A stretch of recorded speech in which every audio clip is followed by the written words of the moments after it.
আসসালামু আলাইকুম। দুশ্চিন্তা মুমিনের জীবনে একটি বিশেষ নেয়ামত।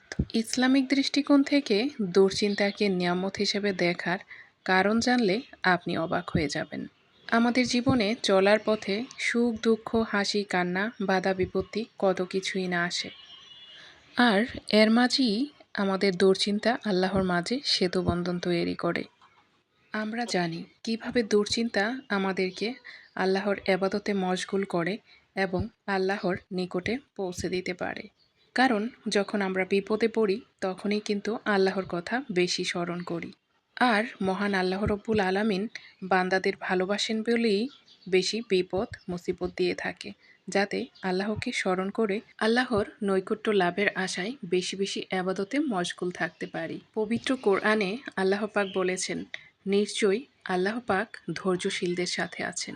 এই সময় আমরা হৃদয়ে অনুভব করি যে আল্লাহ আমাদের ছেড়ে দেননি, বরং আল্লাহ আমাদেরকে ভালোবাসেন বিদায়ী বিপদের সম্মুখীন করেছেন। যখন আমরা গুনাহ করি এবং পরবর্তীতে অনুতপ্ত হয়ে আল্লাহর কাছে তওবা করে আল্লাহর কাছে ফিরে যেতে চাই, তখন আমাদের হৃদয় নূরের আলোতে পরিপূর্ণ হয়ে যায়। দুশ্চিন্তা আমাদেরকে আল্লাহর দিকে আরও এক ধাপ এগিয়ে নিয়ে যায়।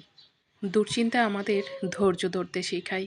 এটি আমাদের মনে করিয়ে দেয় কঠিন সময়েও আল্লাহর ওপর ভরসা রাখতে হবে। তাই কঠিন সময়েও আমরা ধৈর্য ধরি, কারণ আমরা জানি যে আল্লাহ সবসময় আমাদের সাথেই আছেন। এই ধৈর্যই আমাদের মনের শক্তি বাড়িয়ে দেয়। দুশ্চিন্তা আমাদের আরও বেশি করে মনে করিয়ে দেয় যে এই দুনিয়াতে সব কিছুই ক্ষণস্থায়ী, কোনো কিছুই চিরস্থায়ী নয়।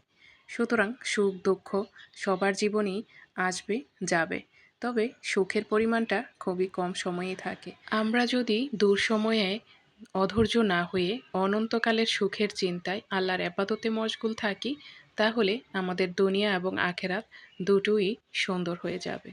আমরা সবাই জানি এই দুনিয়ার জীবন খুবই ক্ষণস্থায়ী, তাই পরকালের চিন্তা যদি করি তাহলে অবশ্যই আল্লাহর ইবাদতে মশগুল থাকতে হবে এবং ভালো কাজ করে যেতে হবে। দুনিয়ার কোনো সমস্যাকেই বড় করে দেখা উচিত নয়, বরং পরকালের চিন্তায় মশগুল থেকে জীবনটাকে পার করে দেওয়াই হলো উত্তম কাজ। পরকালের জীবনের প্রস্তুতি নিতে হলে বেশি বেশি দোয়া, জিকির এবং ইবাদত করতে হবে।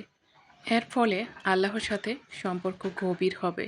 তারপরেই কিন্তু আমাদের মনের প্রশান্তি চলে আসবে যে আল্লাহ আমাদেরকে কত ভালোবাসেন।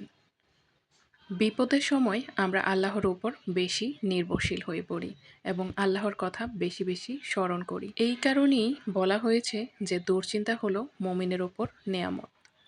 ভিডিওটা ভালো লেগে থাকলে চ্যানেলটা সাবস্ক্রাইব করে ফেলুন।